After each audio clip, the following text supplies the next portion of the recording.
Student nursing route ચેનલમાં આપનું હાર્દિક સ્વાગત છે.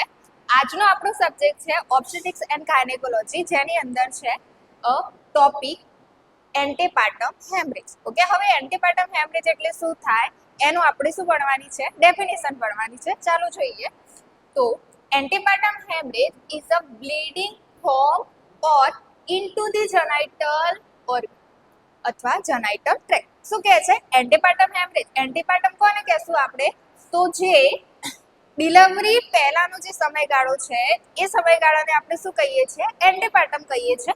હવે આ એન્ટીપાર્ટમ સમયગાળાની અંદર શું થઈ રહ્યું છે? હેમરેજ થઈ રહ્યું છે. મતલબ શું થાય? બ્લીડિંગ થઈ રહ્યું છે. હવે ક્યાંથી થઈ રહ્યું છે? તો bleeding from or into the genital track.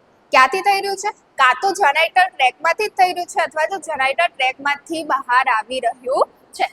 અને occurring from 24 week of pregnancy.